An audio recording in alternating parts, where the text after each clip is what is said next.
네, 기관의 눈으로 이어지겠습니다. 바이든 미 행정부 출범과 함께 석유화학 업계에 부담이 가중되는 거 아니냐 이런 우려 섞인 시선이 나오고 있었어요. 그런데 이제 종목들은 뭐 아무래도 10년물 금리도 이제 상승하고 있고요. 그 다음에 경기 민감주가 약간 실적이 턴어라운드 하니까 뭐 롯데케미칼, 대환유화 이런 종목들 사실 상당히 주가의 움직임이 좋았습니다. 그런데 화학 업체들이 또 뭐 예전같이 그 아주 전통적인 화학만 하는 거는 아니지 않습니까? 2차 전지도 하고 특수 소재, 신재생 에너지 분야에도 막 진출을 하고 있습니다. 그래서 지금 어떻게 되는 것인지 우리가 한번 업데이트를 좀 받아야 될 것 같아 가지고요. SK증권의 박한샘 연구원 스튜디오에 모시고 오늘 석유화학 업계에 대해서 업데이트를 좀 받겠습니다. 네, 안녕하십니까? 네, 안녕하세요. 네, SK증권 선생님. 네. 먼저 지난해에 이어서 올해도 케미컬 업종의 주가가 그래도 뭐 강세를 보이고 있습니다. 새해 들어서 케미컬 업종 주가 상승세 어떤지 우리가 한번 보고 갈까요? 네. 기본적으로 이제 작년 하반기 들어서기 시작하면서 화학 업종이 크게 강세를 보였고요. 올해 초도 흐름은 굉장히 좋습니다. 올해 초 들어서 상승분이 굉장히 좋았고 화학 업종은 전반적으로 상승 추세다라고 말씀드릴 수 있을 것 같습니다. 지난해에는 코로나19 여파로 일회용 우리가 소위 그 일회용품 수요가 굉장히 많았어요. 그렇죠? 우리가 일회용품 쓰면 안 되는데 사실은 그렇죠? 그 박스도 모자르고 플라스틱 컵도 모자르고 다 모자릅니다 지금. 전반적인 화학업 쪽에 또 실적도 좋았죠. 뭐 금호석유화학 같은 경우에는 그 외에 그 의료용 글러브 있지 않습니까? 그 실적도 굉장히 좋았기 때문에 실적이 상당히 좋았습니다. 근데 이런 경향이 계속 지금 뭐 오늘까지 이어지고 있다고 보시는 겁니까? 일단 기본적으로 상반기까지는 흐름이 굉장히 좋을 것으로 예상이 되고 있고요. 다만 현재 그 범용성이 짙은 제품들 같은 경우에는 가격이 조금 주춤한 상황입니다. 하지만 워낙 지금 작년 하반기부터 가격 상승폭이 컸기 때문에 그 올해 1분기 흐름은 굉장히 좋게 보이고요. 그리고 4분기 스프레드와 비교를 해봤을 때도 1분기 현재 스프레드 상황은 양호한 모습을 보이고 있습니다. 그렇군요. 그런데 제가 우리 박한샘 연구원 리포트 낸 거 보면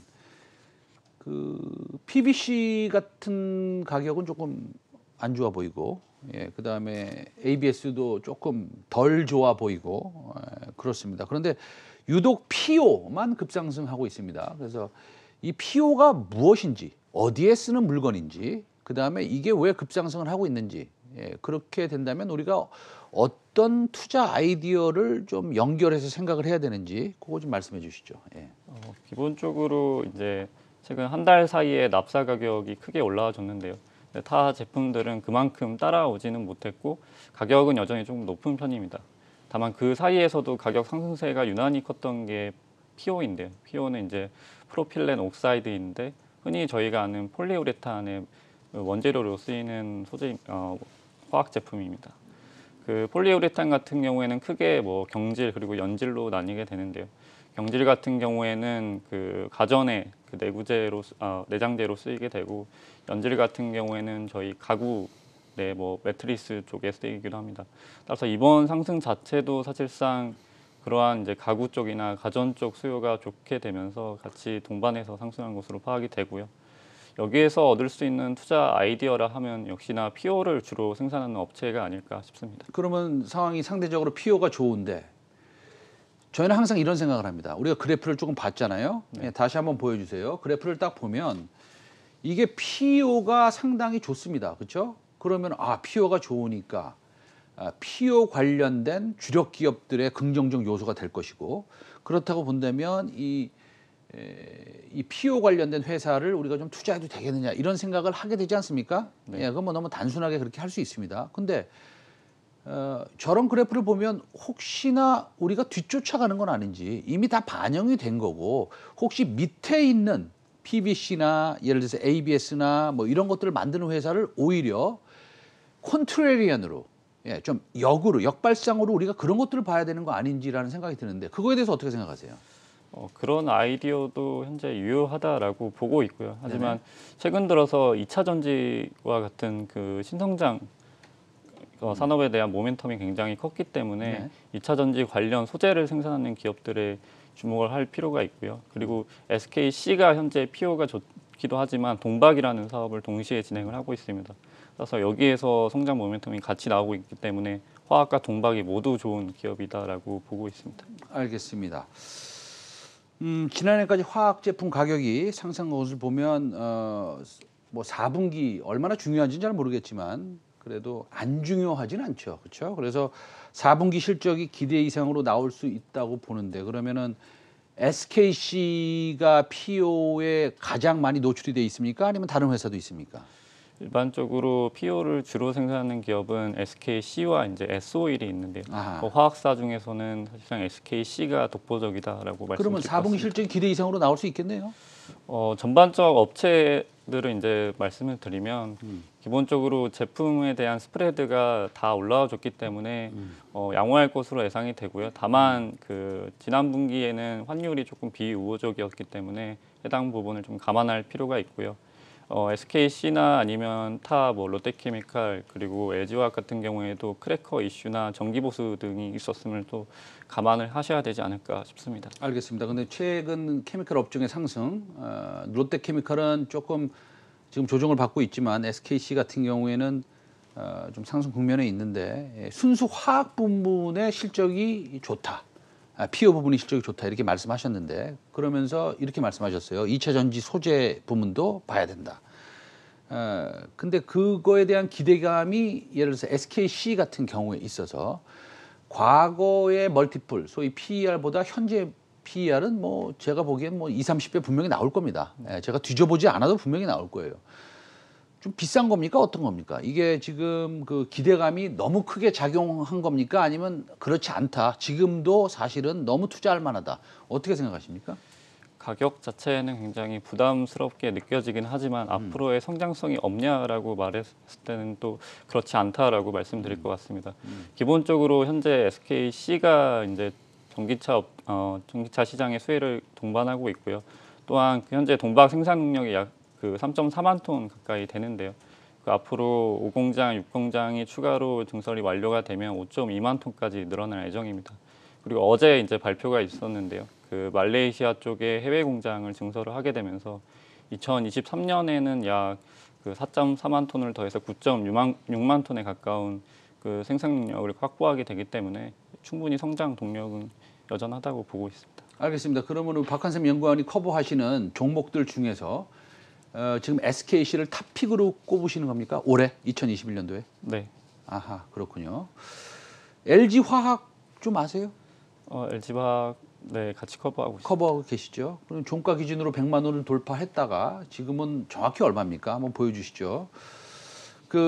이게 이제 황제주로 등극을 했습니다. 그래서 100만 원 돌파했다가 지금 오늘 93만 원인데 이게 뭐 너무 오른 거 아니냐 이런 얘기 뭐 항상 있죠. 예, 항상 있습니다. 근데 이 LG 화학 쪽의 화학 부문도 상당히 좋겠죠. 그리고 당연히 이제 그 LG 에너지 솔루션이 지금 주관사를 찾고 있는 걸로 알고 있습니다. 그렇게 되면 어떻게 보십니까? 앞으로 업사이드가 뭐 많이 남아 있습니까? 그 LG화학 같은 경우도 동일한 상황이고요. 일단 화학 쪽 같은 경우에는 그 여스크래커가 가동을 하기 시작함에 따라서 전반적인 화학 업종의 그 몸집 불리기가 시작이 되었고요. 그리고 그 LG 에너지 솔루션 같은 경우에도 2차 전지 시장은 워낙 지금 밝은 상황이기 때문에 여기에 대한 프리미엄은 앞으로도 계속 받을 수 있을 것으로 보고 있습니다. 아직 좀 먼 얘기일 수는 있지만 제가 우리 박한샘 연구원한테 이거 한번 물어보고 싶어요. 만일 예를 들어서 우리가 가정을 좀 해보면 LG 에너지 솔루션이 내일 상장을 한다 이렇게 한번 가정을 해보죠. 그럼 저는 지금 LG 화학을 들고 있어요, 그렇죠? 네. 그럼 어떻게 해야 됩니까? 어, 어떻게 하시겠습니까? 일단 본인의 부모님한테 어떻게 얘기하시겠습니까? 개개인마다 조금 달라질 수는 있겠지만 기본적으로 변동성이 확대되는 점은 조금 감안을 하셔야 될 것 같고요. 하지만 LG화학의 그 본질 자체가 흐려지느냐에 대해서는 조금 제한적으로 보고 있기 때문에 본인의 이제 선택에 따라 다르겠지만 여전히 좋은 기업이라고 저는 생각을 하고 있습니다. 좋은 기업인 거는 이제 저도 잘 알겠는데요. 네. 좋은 주가입니까? 현재 LG 네. 에너지 솔루션이 내일 지금 상장한다고 우리가 가정을 하고 있습니다. 네. 예. 어떻습니까? 변동성을 본인이 부담을 할 수만 있다면 추가적인 업사이드도 열려 있다라고 저는 생각합니다. 알겠습니다. 네. 아까 이제 올해 탑픽으로 뽑는 종목이 이제 SKC라고 하셨어요. SKC는 그 일진 머티리얼즈하고 두산 솔루스와 함께 동박 얇게 예. 동으로 얇게 이제 박을 만들고 그거를 양극재에 붙이죠. 음극재 쪽에 네. 아 음극재 붙이나요? 네. 음극재 붙이죠. 음극기판으로 네. 그 양극재에는 알루미늄을 붙이나요? 네. 예, 네. 그렇죠. 양극재에는 알루미늄을 붙이고 음극재에는 동을 붙이고 네. 예, 그거를 이제 아주 얇게 이제 잘라야 되지 않습니까? 네. 그 기술력은 뭐 어떻습니까? 그 세 회사가 다 하고 있는데 그래도 세 회사의 기술력이 다 동일하다 이렇게 얘기할 수는 없지 않습니까? SKC의 좀 기술력으로 뽑히는 부분은 크게 이제 세 가지가 있을 것 같은데요. 기본적으로 이제 두께 측면에서 굉장히 얇게 생산할 수 있는 기술력을 갖고 있고요. 또 하나 장점으로 내세우고 있는 게 길이 측면입니다. 한 번에 이제 길이를 많이 생산을 할 수 있게 되면은 이거를 교체해 나가는 그 롤 주기가 늘어나게 되는데요. 줄어들게 되는데요. 따라서 이 부분에서 그 강점을 보유하고 있고요. 또한 너비 측면에서도 강점을 보유하고 있습니다. 현재 SK 렉실리스가 갖고 있는 그 생산 능력에 따르면 약 1,400mm를 조금 넘는 것으로 파악이 네. 되는데요. 현재 그 코팅 기계의 스펙을 감안을 하면 그 굉장히 양호한 수준으로 앞으로 그 코팅 기계의 스펙 자체가 조금 더 넓어지더라도 이를 충당할 수 있는 기술력을 가진 회사라고 보고 있습니다. 네. 그 SKC 지금 탑픽으로 올해 꼽으셨고 12만 6,500원입니다. 지금 이거 목표가를 얼마로 지금 리포트를 발간하셨어요? 저는 13만 원으로 13만. 제시했습니다. 13만 원. 그럼 12만 6천에서 13만 원으로 많이 올라왔습니다. 근데 올해 탑픽이에요. 그러면 적어도 제가 뭐 과장하는 게 아니라 올해 탑픽이라면 한 목표가가 한 20만 원 정도 돼야 되는 거 아닙니까? 그 올해 초에 사실 이번 네. 리포트를 발간했는데요. 네. 예상보다 빠르게 지금 주가가 올라가고 있는 것 같습니다. 일단 기본적으로 그 유동성도 굉장히 좋고 네네. 시장에서 기대감이 커졌기 때문에 지금 주가가 많이 반등을 했는데요. 추가적으로 제가 이제 성장 동력을 찾게 되면은 앞으로 뭐 목표 주가도 변경될 여지도 있다라고 보고 잘 있습니다. 알겠습니다. 네. 오늘 그 SK증권 박한샘 연구원으로부터 화학 섹터, 그다음에 2차 전지 섹터에 대해서 살짝 우리가 좀 알아봤습니다. 오늘 말씀 잘 들었습니다. 네, 감사합니다. 예.